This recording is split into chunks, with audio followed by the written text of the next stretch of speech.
we go. Oh my goodness.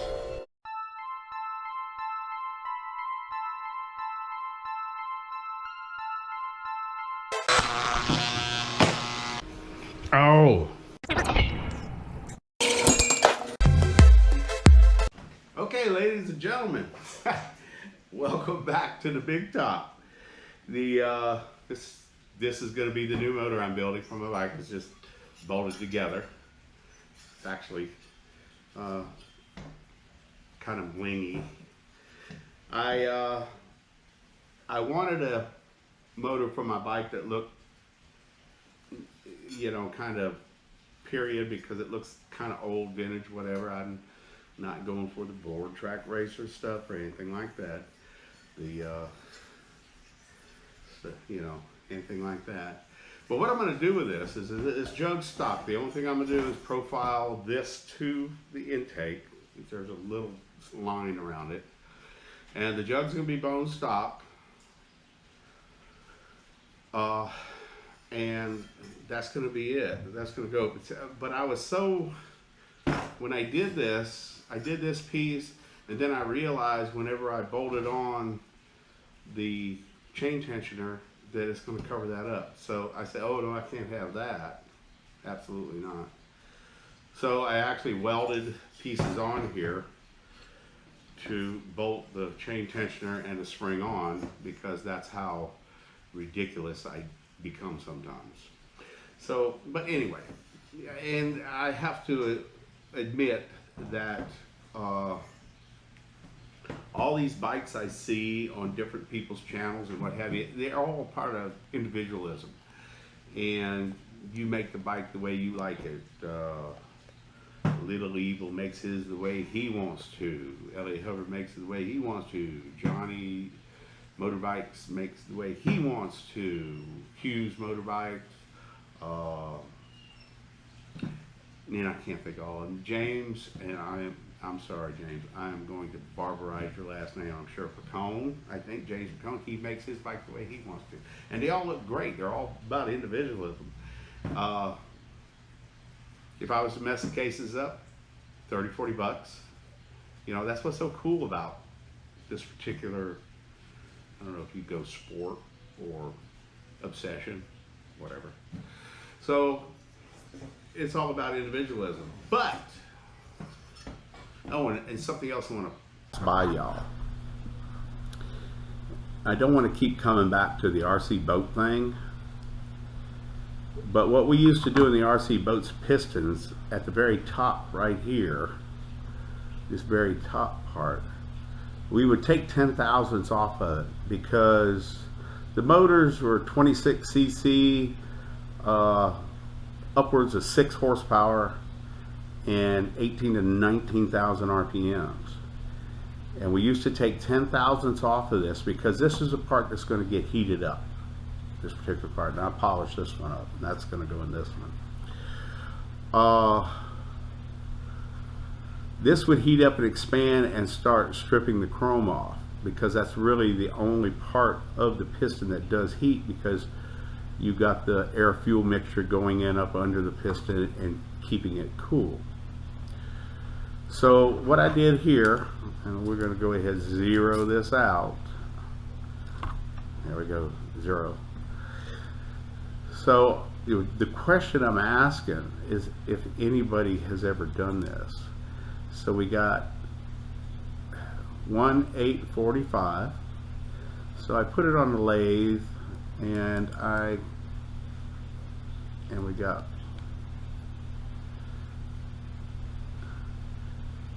1/830.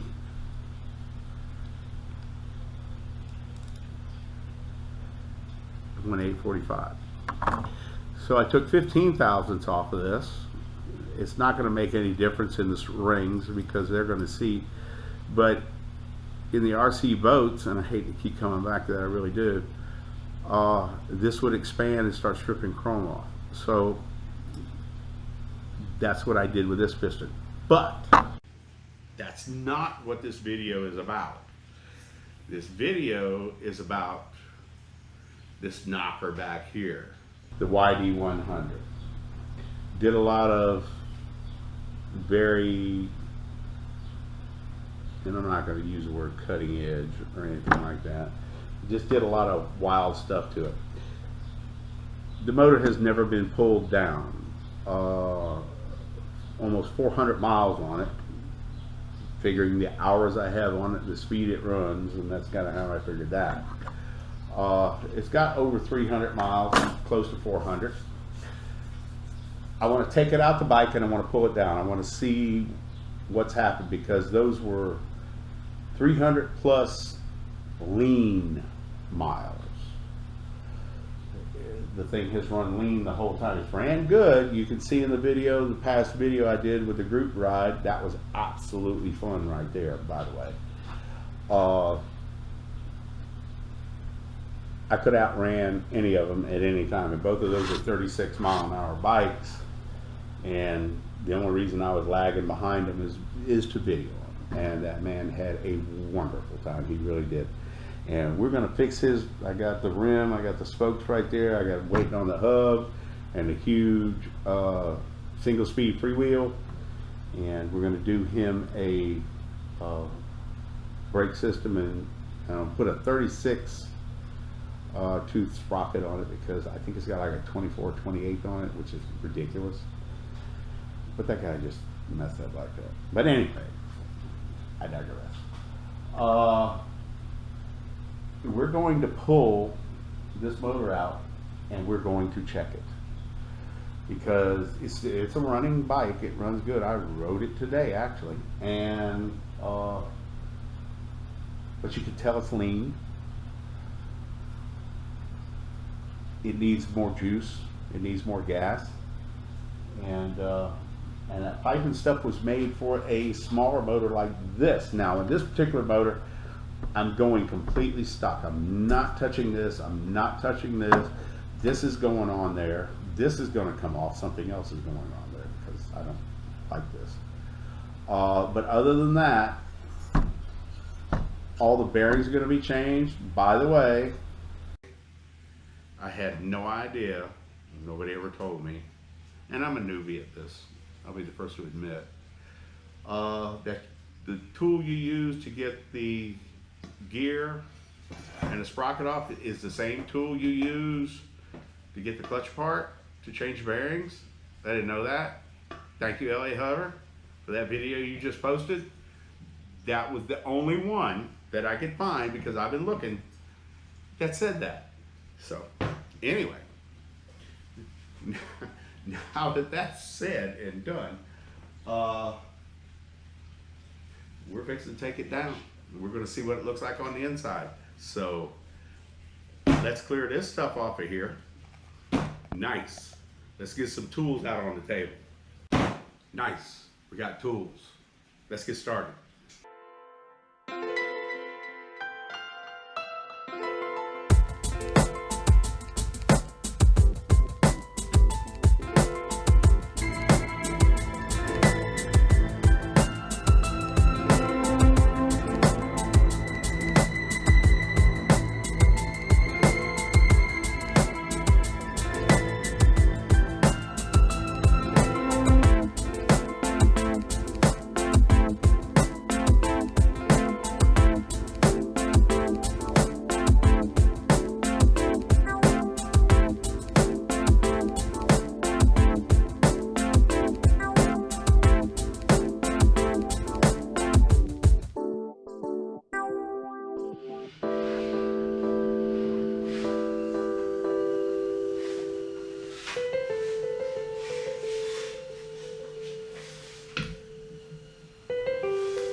All right, ladies and gentlemen, no further ado. We have it out of the bike.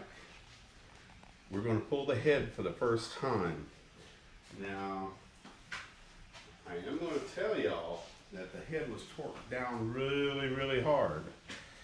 And I got 3 gaskets. I got the spacer and I got the head gasket. So we're going to tear it down. Here we go. These are going to be really tight too, by the way. At least I think they will be. Not that tight.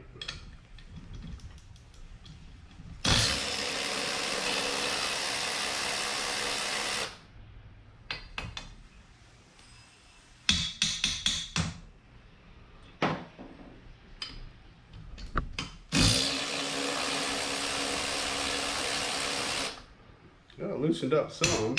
Never leaked though. Not that I know of.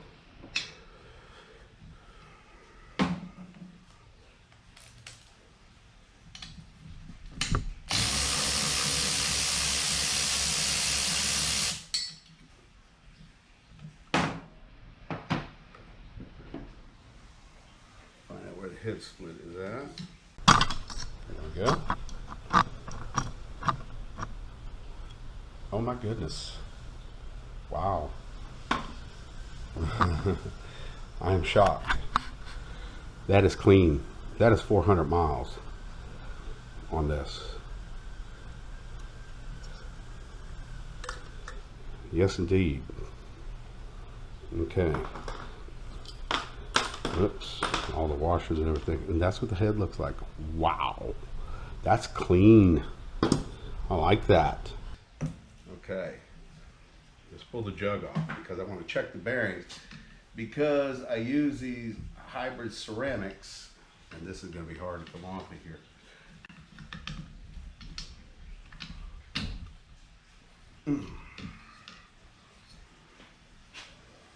I used hybrid ceramics. I want to see how they held up.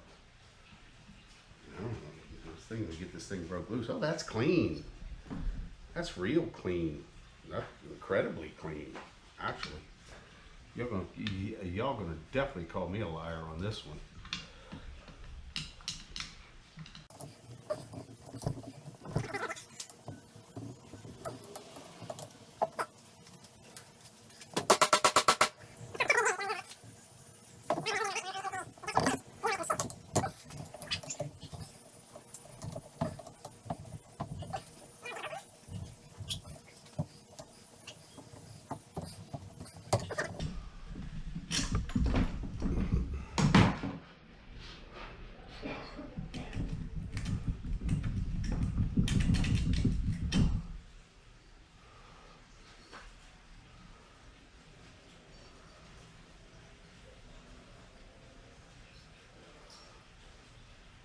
Wow. I never thought that. Huh. Ooh,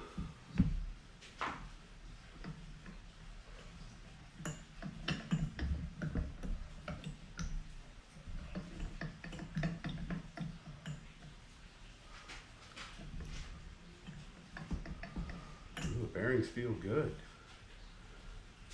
Yeah. That was a surprise. Totally. Total surprise. Huh. Nice good clean oil in there and everything else. Let me pull the piston off of there.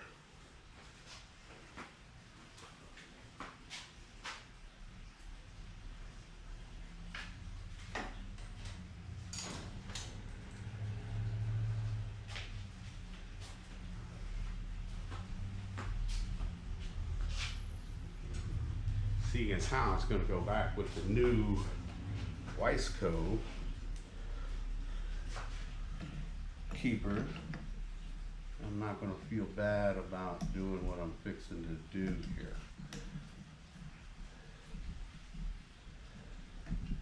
There we go.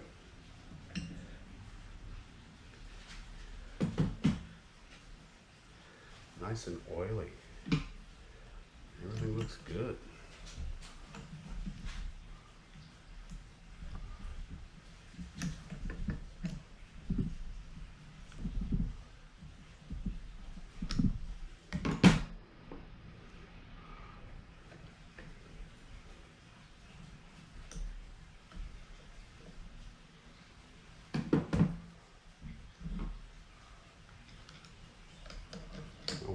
They came right out.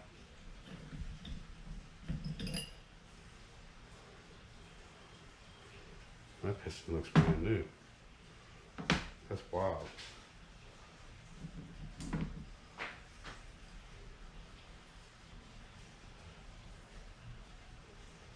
That's good.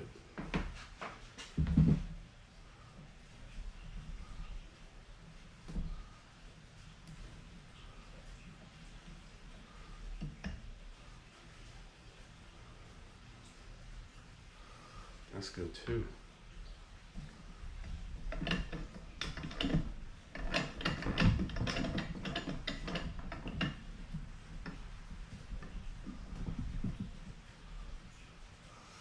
You can see the oil that's on there.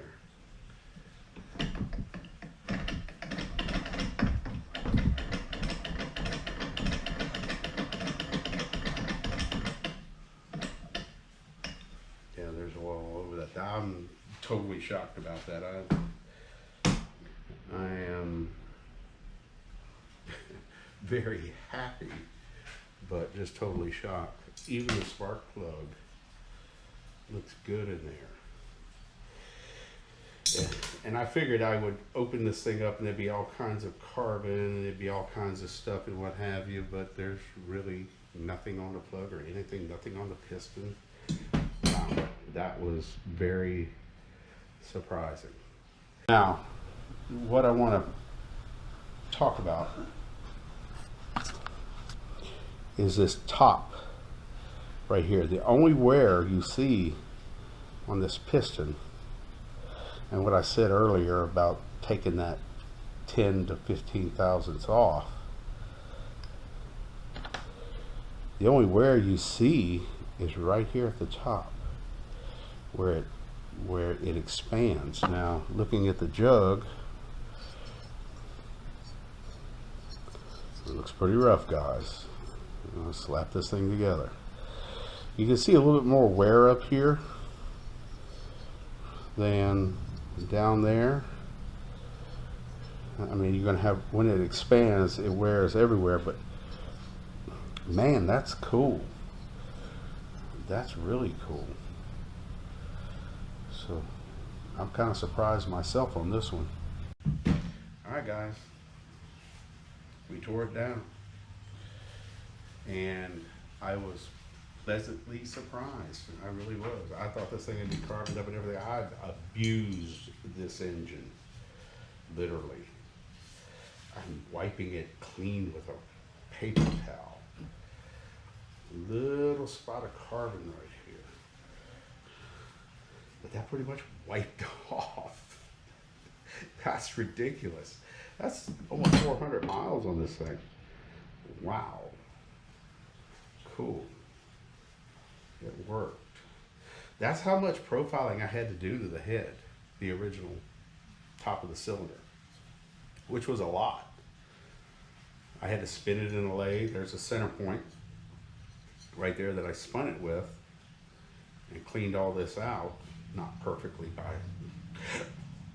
no means, but yeah, I'm happy. Y'all hit like and subscribe. This was a shock to all of us, I think, because this thing had a lot of miles on it.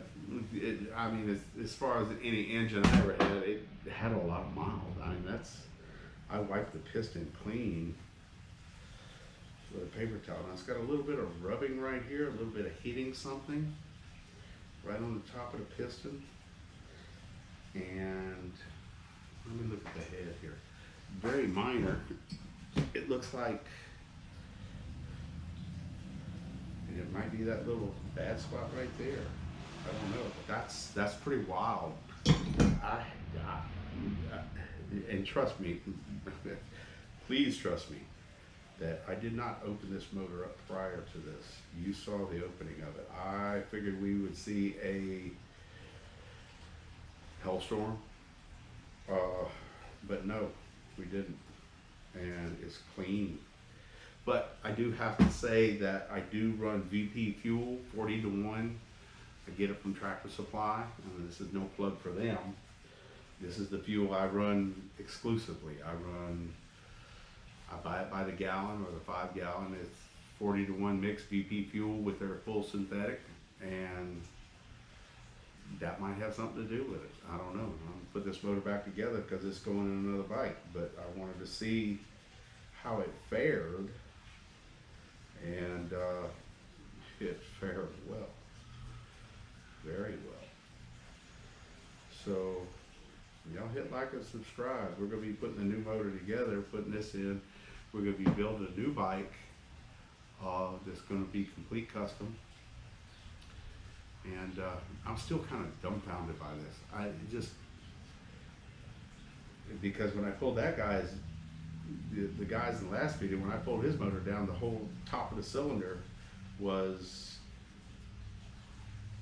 grease, best way to say it. And this one here came out perfect. I know y'all ain't gonna believe me, but that's exactly what happened. I don't know if it's the fuel or what, but anyway, y'all hit like and subscribe. Happy Memorial Day. God bless the ones that gave the ultimate sacrifice, and all the ones that made a sacrifice. So y'all have a good day.